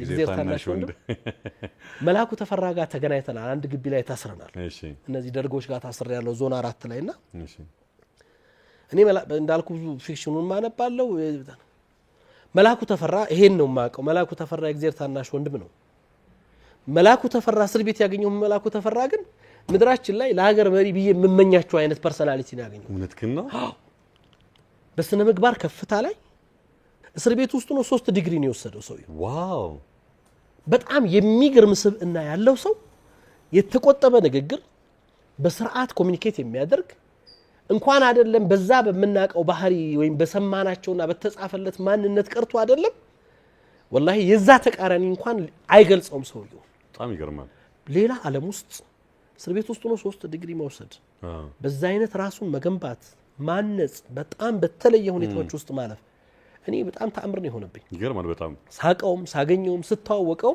በግልጽ ምን የነገርኩት እኔ መላኩ ተፈራን ያው እኔ ማቀ በመጽሐፍ ነው እውነት ነው እግዚአብሔር ታናሽ ወንዱ ስትባል ነው ማቀ እንደዚህ ያልከው እና ማቀ እሺ እና ዛሬ የማየው መላኩ ተፈራ ግን ሌላ መላኩ ተፈራ ነው የሚገርም እና ይሄ እንደዛ አይነት እስር ቤት የራሱ የሆነ የሚፈጥራቸው ሰዎችን ብዙ አይነት ሰዎች በተለያየ ማንነት ውስጥ ያልፋሉ አንዳንድ ጊዜ ለዛ ነው ብዙ ጊዜ እስር ቤቱን አሳምራችሁ ስሩት ይባላል አይደለም በኢህአዲግ ዘመን ምናልባት ማን እንደሚገባበት አይታወቅም ብዙ መሪዎች ታስረዋል ሀገር መሪ የተባሉ ሰዎች እዛ እስር ቤት ላይ ገብተዋል በተለያየ አይነት ምዕራፍ ውስጥ ያሉ ሰዎች ይመጣሉ ሰዎች በሁሉም ምዕራፍ ውስጥ ሲያልፉ አንድ በዳይ ያለ መሆን ሁለት ፍትሃይነትን ያስተምራል ሶስተኛ እስር ቤት ውስጥ ኢትዮጵያን ነው የምታየው ሁሉም አይነት ሰው አንድ አይነት ከሞባይል ሌባ እስከ አገር መሪ ድረስ አንድ ቦታ ላይ አንድ ፍራሽ ሲጋሩ ታገኛቸዋል ወዴትም መሸሽ አይችሉም አንድ ግቢ ውስጥ እንዲኖሩ ተወስኗል አንድ ቀን አይደለም ሳምንት አይደለም አመታት ነው ሊኖሩ ያሳልፉ የሚችሉት በዛ ማንነት ውስጥ ተከባብረህ ወቅና ተሰጣተ አንዱን ምክንያቱም እዛ እስር ቤት ላይ ሰውን ካላከበርክ አትከበርም የዱርዬ መጫወቻ ነው የምትሆነው ዱርዬው ደግሞ የሚያከብረው ሰው ይፈልጋል ካላከበርከው አበቃለ ሌላ ነገር ነው የሚፈጠረው ምን እንደሚያደርግ አታውቅም ድንገት የሚመጣብህ ውርጅብኝን አታውቅም የሚገርም ነው ብዙ አይነት ነገር ስላለው ቆም ብለህ ብዙ ነገርን እንድትማር እኔ በእስልምና አስተምሮት ሐጅ ይሄ ሐጅ ስርዓት በትንሹ 5 ሚሊዮን ሰው አንድ ቦታ ላይ ቆማል አረፋ ሲባል አረፋ ላይ አንድ ሰው ይቆም በቋንቋ የሚለያዩ ሰዎች መቼም 5 ሚሊዮን ሰው አንድ ቦታ ተው መገፋፋት አይኖርም መረጋገጥ አይኖርም ብለህ አታስብም ሰው ይገፋፋል ይረጋገጣል ምናምን የሐጅ ስርዓት አንዱ ባህሪው ግን እንደሆነ ታውቃለህ ሰው ቢረግጥህ አትናገርም ረገጥከኝ እንኳን አትልም ምክንያቱም ሐጅን ያበላሽብሃል ስለ ምግባር ኮርስ የምትወስድበት ቦታ ስለሆነ ያ ሰውዬ በቋንቋ ማታቀው ቻይና ይሆናል ወይ አሜሪካዊ ነው ሌላ ዓለም ዜጋ ነው በቋንቋ እንኳን አትግባባው ማታቀው ሰው ረግጦ ገፍቶ ምናልባት ሰድቦም ሲሰድብ በመለስ አይፈቀድም ካልሆነ ሐጅን ያበላሽብሃል ያን አድርገህ ነው እዛ ያን ማታቀው ሰው ጋር እንደዚህ ኖረ እዚህ በቋንቋ የምትግባባው አብረህ ያደከው ጎረቤት እሱ እንዴት መታገስ ያቀታሃል ነው መልኩት በቃ ይሄን መኗኗር መልመድ ከምታነባቸው ከጥሞና ጊዜዎች ባለፈ የምትኖረውና እንድትለምደው የሚያደርግህ ባህሪያቶች አሉ እኔ እዛ የነበሩ ትልቅ በተለያየ በገንዘብ ኬስ የታሰሩ ባለ ሀብቶች ጋር ታስሬ ነበር በጣም መግባባት ያልቻሉት የነበረው እንዲኛን በቃ ህመማቸው እዚህ ሞባይል ሌባ ጋር አብረን ታስረን እንደዚህ አይነትና ልጆቹ ደግሞ እንደተናቁ ሲያቁ ሌላ ስሜት ይፈጠርባቸውና እነዛን ሰዎች ማየት ይጠላሉ ጥቃት ላይ ያደርሱባቸው ሁሉ ያስባሉ ዱርዬው ምንም ይደርስብኛል ብሎ ስለማያስብ እኔ እነዛ ሰዎች ጋር ማወራው እዚህ ቦታ ላይ መተናል እነዚህን ሰዎች አክብረንና ተከባብረን መኖር ካልቻለን ዋጋ እንከፍልበታለን እዛ ቦታ ተገለነኝ በቃ ይሄ ነው ግን አንተ ደግሞ ለሰዎች ክብር ስትሰጥ ህይወታቸው የሚሰጡ ሰዎች ይፈጠራሉ እዛ ቦታ ላይ ስላንተ የሚኖሩ ሰዎችና ህይወትን ነው በደንብ መኖርን ነው የሚያስተምረው በደንብ አድርገህ ህይወትን በደንብ እንድትኖራት ያሳያልና ከራስ ጥሞና ጋር ቀጣይ ህይወትን ከማስተካከል ጋር ጊዜ አልሰጣቸው በህይወት ላይ ቢዚ ነኝ ብለህ ያጠፋቸው ነገሮች ሁሉ ነገር አምጥቷላ ሙሉ ጊዜ ይሰጣል የምትሄድበት እስከ ማጣት ድረስ አንድ ቦታ ተወስነ እንድትቀመጥ ያደርጋል ቤተሰቦችን ታስባለህ ልጆችን ታስባለህ በህይወት ውስጥ ጊዜ ያልሰጣቸው ነገሮች ሁሉ ታስባለህ እነዛ ነገራቶች ሁሉ እንድታስተካክል ያደርጋል ብዬ አስባለሁ ገራሚ ነው ኡስታዝ በጣም ትልቁም ነገር ነው የተጨዋወት ነው በተለይ በእንዲህ አይነት ሁኔታ ላይ ያለው የሚሰሙን ትልቅ ትምህርት ያገኙበታል ብዬ ተስፋ አደርጋለሁኝ አሁንም የአድማጭ ተመልካች ጥያቄ ይኖራል እሱን ተከታትለን እንመለሳለን አዲስ ፈራው ባያለው ኡስታዝ አቡበክርን መጠየቅ የምፈልገው ጥያቄ ንቃት ወይም ለውጥ ከምን ይጀምራል? ለውጥ ከራስ ነው የሚጀምረው ቁርአን ላይ ስለ ለውጥ አንድ የቁርአን ምዕራፍ አለ ለውጥን በተመለከተ የሚያነሳው ان الله لا يغير ما بقوم حتى يغيروا ما بانفسهم ይላል ሰዎች በአንድ ማህበረሰብ ውስጥ ለውጥ አይመጣም ሰዎች ራሳቸውን ለመለወጥ በተዘጋጁበት ልክ ቢሆን እንጂ ነው ለመለወጥ በተዘጋጀንበት ልክ ነው እውቀት ነብዩ መሐመድ ምን ይላሉ መሰለ እውቀት የሚመጣው በመማር ነው ይላሉ መጥቶ የሚያንቅ ነገር አይደለም አንተ ላይ ዝም ብሎ የሚወርድልህ ነገር አይደለም ስትማረው ነው የምታውቀው አይደለ ስትጥር ነው አረቦች ምን የሚል አባባል አላቸው لا تبلغ المجد حتى تلقى لا مجد ክብር የሚባለው ነገር ልክ የሆነ ቦታ ላይ ዛፍ እንደ የሆነ ነገር ፍሬ እንደማውረድ አይደለም በጣም ውጣ ወረዶች አሉት ዝም ብለህ ተምር እንደመቅጠፍ ወይ ምናምን አይደለም የሆነ ደረጃ ላይ ለማድረስ ማለፍ ያለብህ ሾች ፈተናዎች አሉት ለውጥ የሚባለው ነገር ትልቁ ለውጥ ብዙ ጊዜ አሁን እኛ ተቸገር ነው ሰዎች እንዲለወጡ ነው እንጂ የምንፈልገው እኛ ሳንለወጥ ነው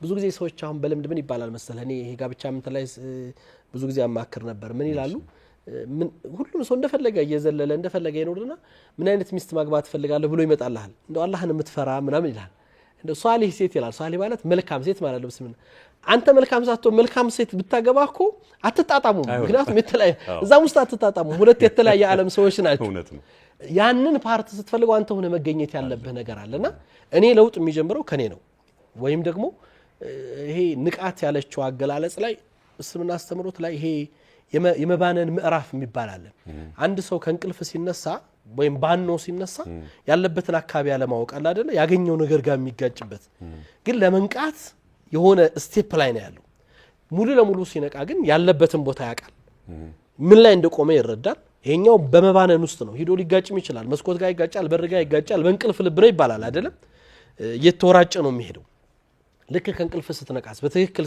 መንቃት ስትጀምር ምን ላይ እንደቆምክ ታውቃለህ ያለህበትን ቦታ ትረዳለህ ወዴት መሄድ እንደምትፈልግም ታውቃለህ ያን ጊዜ ትወስናለህ ለውጥ ከራስ ነው የሚጀምረው ያ ነው በትክክል መጀመሪያ የቆምክበት ምን ላይ ነው የቆምኩት አሁን እኛ ምን ላይ እንዳለን የምንፈልገውን ማላወቅንም አንድ አስተማሪ ንግግር አለ በአረቦቹ እንትን ውስጥ አንዲት እንስሳ መንገድ ላይ ልትሻገር ቆማ ይላል ይጠይቋታል ሌላው አላፊ ወዴት መሄድ ፈልገሽ ነው ብሎ ሲጠይቃት አይ ወዴት መሄድ እንደምፈልግ አላቀውም ወዴት መሄድ እንደምትፈልጊ ካላወቅሽ ሁሉም መንገድ ያስሄድሻል ወዴት እንደምትሄድ ስታቀው ነው ከየት መጀመር እንዳለብህ የምታውቀው ማለት ምን መሆን ነው የፈለከው አንተ የት መድረስ ነው የፈለከው ምን አይነት ማንነት እንዲኖር የፈለከው ለውጥ ስትል ምንድነው ከምን መለወጥ ነው ያንን ሰውየው ራሱ ማወቅ መወሰን ያንን ለማድረግ መንቀሳቀስ ይፈልጋልና እነዛ ስሜቶች ናቸው አሁን የሚጠፉብን መሆን ነው እንጂ የምንፈልገው የሆነ ቦታ ላይ መድረስ ነው የምንፈልገው እንጂ ምዕራፎቹን ማለፍ አይደለም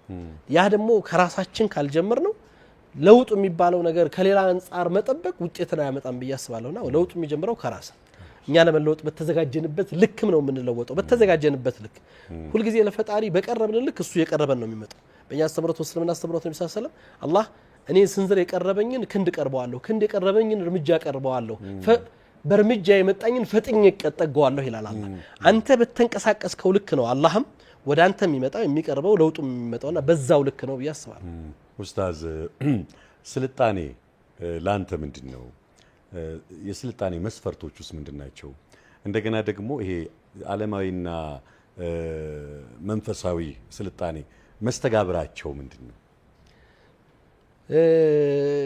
እኔ ያው እዚህ ላይ አስተሳሰብ መስተካከል አለበት ከማስባቸው ነገሮች ውስጥ ነው ዛሬ መሰልጠና መሰይጠን ተመሳሳይ የሆኑበት ወይም ደግሞ በአንድ መገለጫ የሚገለጹበት ዘመን ውስጥ ነው ያለነው የስልጣኔ መገለጫ ሰዎች ከስነ ምግባር መውጣት አድርገው የሚያዩበት ከስነ ምግባር የወጣን ከያንዳንዱ ካኗኗር ካለባበስ ከስርዓት ከያንዳንዱ ነገር ላይ ስልጣኔ ተብሎ ሊገለጽ ይችላል ሰዎች ሁሉ በራሳቸው ተጠያቂ ናቸው ባመኑበትና በኖሩበት ነገር ፈጣሪያቸው ዘንድ እነሱ ነው የሚጠየቁት የማንም ቀብር ውስጥ ማንም አይገባም ሰዎች የመረጡት ነገር ሊይዙ ይችላሉ ግን ያ የመረጡት ነገር እነሱ ስለመረጡት ስልጣኔ ነው ተብሎ አይታሰብም አይጠበቅም እኔ ስልጣኔ በእስልምና አስተምህሮት ውስጥ ስልጣኔ የሚባለው ነገር መሰልጠን ለማህበረሰብ ተስፋ እድገት ሰላም መረጋጋት ዋስትና መስጠት ሲችል ነው ስልጣኔ ያለባለው አንድ ሀገር ሰልጥኗል ሲቪላይዝድ ነው የምትለው ዛሬ አሁን የሰለጠነ ዓለም ላይ ብለህ ስካንዲኔቪያን ካንትሪ ሂድ ለዜጋ ከብዙ ነገር ያው ከነጎዶሎ ማለት ነው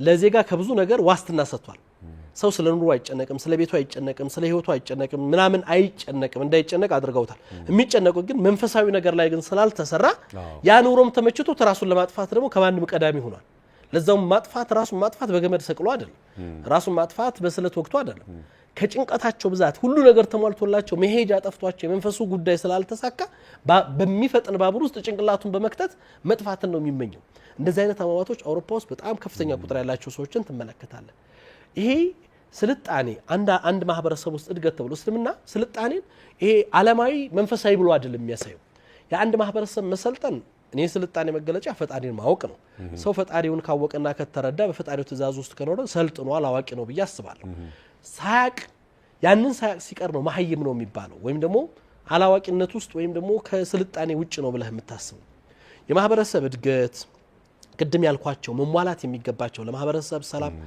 በእስልምና አስተምሮት የስልጣኔን መገለጫ ከሚያነሳባቸው እንትኖች ውስጥ ይሄ ሐዳራ ይባላል እስላም ዓለም ላይ በመራባቸው ጊዜያቶች ውስጥ ለሰው ልጆች ሰላምን ደህንነትን የህይወት ሰላምን ደህንነትን የኢኮኖሚ ችግርን በጦርነት ጊዜ አንድ ማህበረሰብ ሲሰለጥን ዛሬ አሁን ምዕራቡ ዓለም ሰልጥኗል ትላለህ አይደል የሰለጠነው ዓለም ግን እሱ የማይፈልገው አካል ሁሉ ጠላቱ ነው እሱ ለማይፈልገው አካል ሁሉ ኒውክሌር ቦምብ ሳይቀር ይተከማል ያለ የሌለውን ነገር ይሄ ሰለጠነ አካል ሰውን ለማጥፋት ነው ስልጣኔውን የተጠቀመው እስልምና ውስጥ ዕውቀት ስልጣኔ ከዕውቀት ነው የሚመጣው አይደል ያወቀ ሲመጣ ነው ሰዎች ዕውቀትን ሲያነሳ እዝነትን አብሮ ያነሳል ዕውቀት የተጠቀሰበት ቦታ ላይ ያለ እዝነት የተጻፈ የዕውቀት ምዕራፍ አታገኝም እዝነት የሌለው ዕውቀት ጥፋትን ይዞ ስለሚመጣ የፈለከ በሰለጥን ሰው ልጅ የሚጠፋበት ነገር ስለሚሰራ ይሄንን ሚዛን ነው የሚሰራው እስላም ስልጣኔ ብሎ የሚያስበው ያን ነው ለዚህ ነው ጦርነት ላይ እንኳን ሳይቀር ስነ ምግባር ነበረው ነብዩ መሐመድ ሰለላሁ ዐለይሂ ወሰለም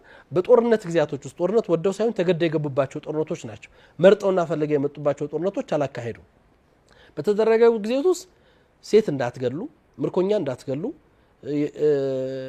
ቤተ እምነቶችን እንዳታቃጥሉ ለምነት ራሳቸውን ያገለሉ ባህታውያንና መኮንኮሳትን እንዳታጠቁ የደረሰ ዛፍ እንዳትቆርጡ ለምግብ ካልሆነና ተፈቅዶ ካልሆነ በግ እንኳንና ፍየል እንዳታርዱ ይላሉ አንተ ከዛ ያልፍና ምን አልመሰለ የምትወሯቸውን ወይም ደግሞ እርምጃ ልትወስዱባቸው የሚሄዱት የጠላት ኃይል ጋር በምሽት እንዳትወጓቸው ለጦርነት ብቁ ያልሆኑ ሴትና ህፃናት እንዳይደነግጡ ይሉ ነበር ይገርም ዛሬ ጋዛን ብትመለከት ያ ሁሉ ሺቶን ፈንጂ ሲወርድ ህፃናት ነው ከፍተኛ ቁጥር ተጠቂ አይደለ ሴት ነው ከፍተኛ ቁጥር ተጠቂ እንትና አይደለም አንተ አንድ አካል ሰለጠነ ብለህ ስታስብ እዚህ ጋር እኮ ጠላት ነው ጦርነት ልትዋጋ ነው ይሄድክ ያለው ሴትና ህፃናት እንዳይደነግጥ የደረሰ ዛፍ አለ መቁረጥ ምን ማለት ነው በቃ ይሄ ነው ዋስትና ነው አንተ ችግሩ አስገድዶ የገባህበት ጦርነት እንኳን ቢሆን አخلاቅ አለው ስነ ምግባር አለው እስልምናው ሲታሰብ ከዛ ውጭስ በሆነው ጉዳይ ላይ በእያንዳንዱ ጉዳይ ላይ ለዚህ ነው እኮ ነብዩ መሐመድ ሰለላሁ ዐለይሂ ወሰለም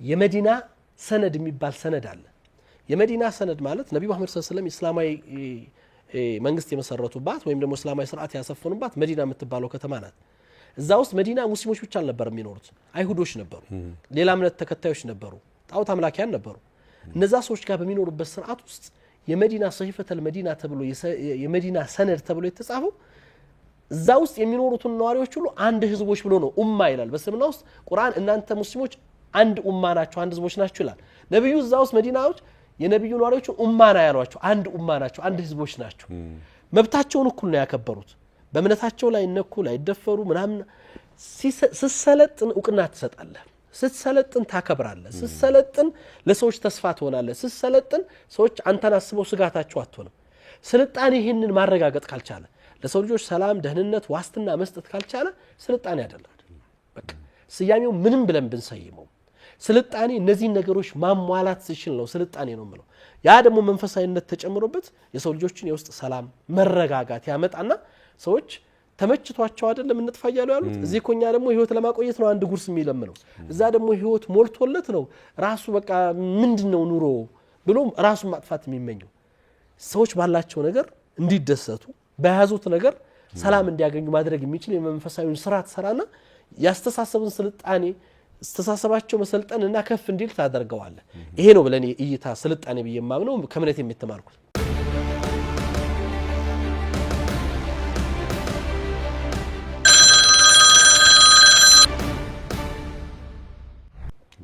በጣም ግሩም እይታ ነው ሁሉም መልሶች ተጠቃለው ተመልሰውበታል አንድ የመጨረሻ የተመልካች ጥያቄ ያለን አድማጭ ተመልካቾቻችን የላቁት እሱን ተከታትለን መልስ የምንሰጥበት ይሆናል ወደ ጥያቄው እንሂድ ሰሜ ወይንሸት ማለት ይባላል ኡስታዝ አቡበክር የሚጠይቃቸው ጥያቄ ነው እስካሁን አቅደው ያሳኳቸው ነገሮች የትኞቹ ናቸው ለወደፊትስ ያው እኔ በህይወት ውስጥ ስኖር በህይወቴ ስኬታማ ነኝ ብለው ከሚያስቡት ሰዎች ውስጥ ነኝ አሁን ባለሁበት ህይወት ላይ ለመድረስ የነበረኝ ህልም ነው ዛሬ ላይ አቡበከር መቆም አለበት መገኘት አለበት ብዬ ማምነው በህይወት ላይ በስራዬም በኑሮዬም በትዳሬም በሃይማኖት ቦታዬም ላይ የተመኘኋቸው መድረስ አለብኝ ብዬና ማድረግ አለብኝ ብዬ መመኛቸው ነገሮች ነው አብዛኛዎቹ ነገሮች አሳክቻቸዋለሁ ብዬ አስባለሁ በህይወቴ ውስጥ አሁን ገና መሆን የምመኘው ማድረግ የምፈልገውና አቡበከር የሚባለው ሰው ዲርስ የምፈልግበት ህልም አለኝ ገና ያው ብዙ ጊዜ በእስልምና አስተምሮት ውስጥ ህልሞች ከፍ እንዲሉ ይፈልጋል ሰዎች ትንሽ ነገርን እንዳያልሙ ለዚህ ነው ጀነት እንኳን ሲጠይቁ ከነቢያቱ ጎን መሆን ነው ጀነት ጠይቁ የተባለው ስንጠይቅ ህይወትን ምርጫህን ሁሉ ጊዜ ከፍታ ላይ መበረጥ መቻል አለብህ ሞዴሎችንም በዛው ልክ ከፍ ያሉ ሞዴሎች ማየት መቻል አለብህ ምኞታችን ሲሆን እዛው ነው የምትቀረው መቆሚያህም እዛው ላይ ስለሚሆን ስለዚህ እኔ ህይወት ሞዴሌ ነብዩ መሐመድ ሰለላሁ ዐለይሂ ወሰለም ነው የህይወት ግቤ ነብዩ ጎረቤት መሆን ነው ጀነት ላይ ያላህን ውዴታ ማግኘት ነው እሱን ለማሳካት ነው እየለፋው እየሰራው ያለሁት የህይወት ስኬት እንዲሆንና እዛ ደረጃ እንድደርስ መመኘው ያንን በማሳካት ላይ ነው ያንን በማሳካቱ ሂደት ላይ መንገዱ ላይ ነኝ አላህ እንደሚያሳካልኝ ተስፋ አደርጋለሁ የህይወት ምኞት ስትል ኡስታዝ የመጨረሻ ጥያቄ ላርገውና እንደ ሀገርስ ኡስታዝ ምን ይመኛል ምን ይናፍቃል ከባድ ጥያቄ መዝጊያችን ነው አዎ ማለት እንደ ሀገር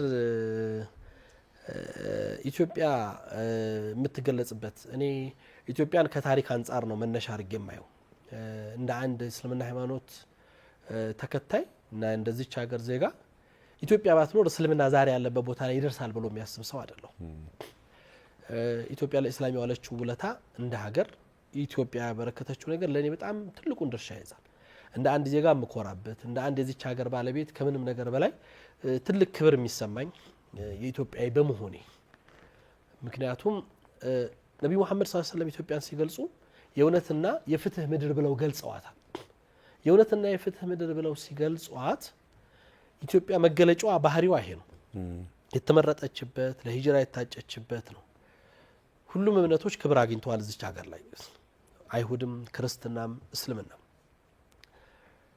ትልቅ ሀገር ናት ቅድም ያልናቸው ታሪካዊ ማንነታችን ስንመለስ ትልቅ ሀገር የእምነት ሀገር የነበረች ሀገር ናት እና እንደ ኢትዮጵያ እንደ ሀገር ያለፍንባቸው ታሪካዊ ማንነቶቻችንን ስንመለከት እንደዚህ አይነት ክብር እንደዚህ አይነት በነብዩ ምስክርነት የተሰጠላት ሀገር በክርስትናውም የተለያየ እንግዲህ ኢትዮጵያ የምትገለጽበት ማንነት አላት ያው የዛ ሀገር ልጆች ነን ለዜጎች ተስፋ የነበረች እንግዲህ ከዛ ሀገር ተሰደው መጥተው ሰላም እናገኝባታለን እኔ ነብዩ መሐመድ ሰለላሁ ዐለይሂ ወሰለም ኢትዮጵያን ሲመርጡ ብዙ ጊዜ እናገራለሁ ኢትዮጵያን ሲመርጡ ኢትዮጵያ የተመረጠችባት ዓለም ላይ በዛ ሰዓት ላይ ትልቅ ኢምፓየሮች አሉ ሮም አለ ፋርስ አለ ሌሎችም ትልልቅ የሚታወቁ ኢምፓየሮች በጣም ትልቅ ዓለም ላይ ኃይሎች አሉ እነዛን አይደለም ከነዛ ሁሉ ሀገር ነው ተመርጣ ኢትዮጵያ የመጣችው ያ ስትመረጥ የተመረጠችበት ምክንያት የሰላምና የፍትህ ሀገር ናት ተብላ ነው እኔ በዛ ዘመን ነው እንግዲህ እምነቱ ኦርቶዶክስ የሆነ ሰው ሙስሊሞችን በእምነት ነጻነታቸው ምንም መገፋት እንዳይደርስባቸው ክብር ሰጥቶ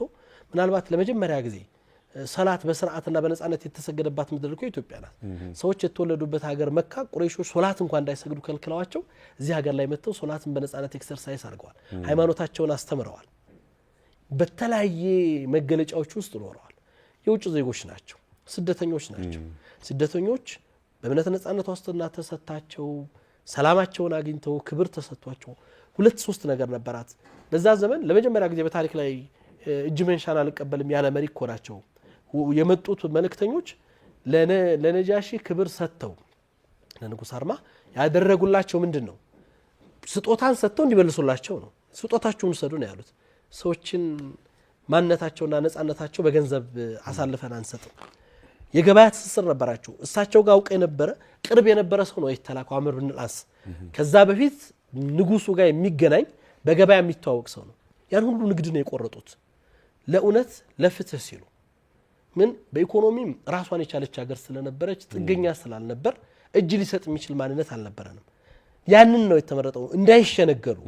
ልክ አሁን ጫና ሲደርስ የሀገራት ጫና ሲደርስ ድጎማ እናቆማለን እርዳታ እናቆማለን ነው አይደለም? ምን ሰጠን ዛሬ ያየን ነው። ትራምፕ ምን እያደረጉት እንደሆነ በዩኤስኤድ ዓለም ምን እየደረሰበት እንደሆነ ይታያል እንደ አንድ ማሳያ። በቃ ሚዛን ይደፋል። የዚህ ሁሉ ዋስትና መኖር የነበረበት ከዛ ላይ ነጻነት ያለው ፍትህ ያለበት ሀገር ተብሎ ተጠቅሶ ሌሎች መጠጊያ የሚመኟት ሀገር ዛሬ ዜጎቿ መጠጋ በፈተና ውስጥ እንዲያልፉ ሲሆን ወንድሙን ሲያጠጋ ኢትዮጵያዊ በሀገሩ ላይ በተለያየ አይነት መልኩ ነጻነቱን ተነፍጎ አንዱን ሲያሳድደው ስትመለከት ይሄ በጣም እኔ ታሪክ በታሪክ የተገለጸችው የእውነትና የፍትህ ምድር ሰዎች ዜጎች በማንነታቸው ባስተሳሰባቸው የማይገፉባት የማይጣሉባት የማይጎዱባት የተከባበሩና እውቅና የሚሰጡባት አገር ተብሎ የተመሰከረላት ያች ሀገር ናት የምትናፍቀኝ። ያን ሀገር ነው ዛሬም ልንሰራ ያን ሀገር ነው የቤት ስራችን ይሆን። ይሄ ስራ የሆነ አካል ስራ ወይም የመንግስት ስራ ብቻ ነው ማለት እንደ ሃይማኖት ተቋም እንደ ማህበረሰብ እንደ ምሁር ሁሉም የድርሻውን ከተወጣ ብቻ ነው ያን የምናመጣው። ምክንያቱም ነው ጉዳቱን ተመለከት ነው እንደ ሀገር ፈተናዎቹ በየደረጃዎቹ አለፍናቸው ዋጋ አስከፍሎናል። ሀገር አፍርሰዋል። የሰው ልጅን ህይወት አሳጥተውናል። ወገኖቻችንን በማይገባ መልኩ እስከዛሬዋ ድረስ ደም እየፈሰሰ እንድና ያድርጎናል። ይሄ መቆም አለበት። ሰው ሀገሩ ላይ ነጻነት ተሰምቶት በሰላም መኖር ካልቻለ ሰው ሀገሩን ከመኖር የበለጠ መሰደድና መውጣት እንዲመኝ ከተደረገ ከዛ በላይ ይሆናልና ሁሉም ባለ ድርሻ አካል በየኃላፊነቱ እቻ ሀገር ኢትዮጵያ እንደ ስሟ እንድትሆን ትናንት የነበራት ታሪክ እንዲመለስ መሆን የነበረበት ከትናንት የተሻለ እኮ ነው። ከአባቶቻችን ተሽለን ምክንያቱም የተሻለ ጊዜ ላይ ስላለ ያን መሆን ባንችል ግን ያን ጊዜ የነበረውን ነገር እንኳን ማስከበር ምንችልባት አገር እንድትሆን እመኛለሁ። በቃ ያ ነብዩ የተመኙት ያ ነብዩ የገለጹት የእውነትና የፍትህ ምድር ዛሬም ሁሉም ዜጋ ተከባብሮ እውቅና ተሰጣቶ አንዱ ላንዱ የሚኖርባት አንዱ ላንዱ የሚያዝንባት ሌሎች የሚናፍቋት ሀገር እንድትሆን እመኛለሁ። ያ እንዲሆን እንደ አንድ ዜጋ ግዴታ መውጣት አለብኝ ብዬ አምናለሁ። የችግሩ አካል እኔው ስለሆንኩኝ እያንዳንዳችን ስለሆነ ጥፋቱን የምናጠፋው ሁላችንም ያ እንዲመጣ መስራት አለብን ብዬ አምናለሁ። እንግዲህ ያ እንዲመጣ ፈጣሪ ይርዳን፣ ምኞታችንን ያሳካልን ለማለት እወዳለሁ። ኡስታዝ እንግዲህ ያው ሁሉም ኢትዮጵያዊ እንደሚያውቀው ከሃይማኖት አስተምህሮ ባሻገር በየትኛውም ማህበራዊ እንቅስቃሴ ላይ ሰዎችን በማብቃት እንዲሁም በተለያዩ ሀገራዊ ጉዳዮች ላይ በመሳተፍ ትታወቃለህ። እንግዲህ በዚህ ፕሮግራማችን ላይ ሄሎ አባይ እንግዲህ ዘወትር ማክሰኞ 3 ሰዓት የሚተላለፍ ፕሮግራም ነው። በእርግጠኝነት በቀጣይም እንዲሁ መሰል አጀንዳ ወይም መሰል ሀሳቦች ኖረው የምንጨዋወተው ጉዳይ ሲኖር ብቅ እንደምትልልን ተስፋ አደርጋለሁኝ።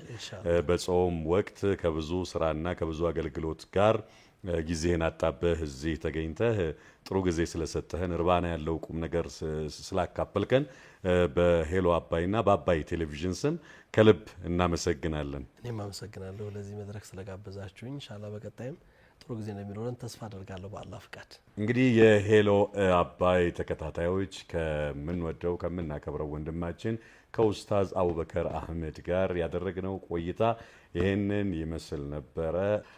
ውድ አድማጭ ተመልካቾቻችን እንግዲህ እንደተለመደው ከናንተ የሚመጡ ጥያቄዎችን ሄሎ ብላችሁ ትልኩልናላችሁ፣ እኛም የምናስተናግድ ይሆናል። በቀጣይ ሳምንት እንግዳችን የጠብታ አምቡላንስ ባለቤት መስራች ስራ አስኪያጅ አቶ ክብረት አበበ ነው። ለሱ የሚሆኑ ጥያቄዎችን አዘጋጅታችሁ መላክ ትችላላችሁ። በተቻለ መጠን በቀላል አማርኛ ስንቀርጽ እንደዚህ በቁመቱ ሳይሆን በጎን አድርገን ብንቀርጽ መልካም ነው። ብዙ ጫጫታ ያልበዛበት ለስዕል ጥራቱ ደግሞ ብርሃን ያለበት አካባቢ ሆነን ብንቀርጽ ይመረጣል። ጥያቄዎቻችሁን ላኩልን፣ መርጠን የምናስተናግድ ይሆናል። መልካም ጊዜ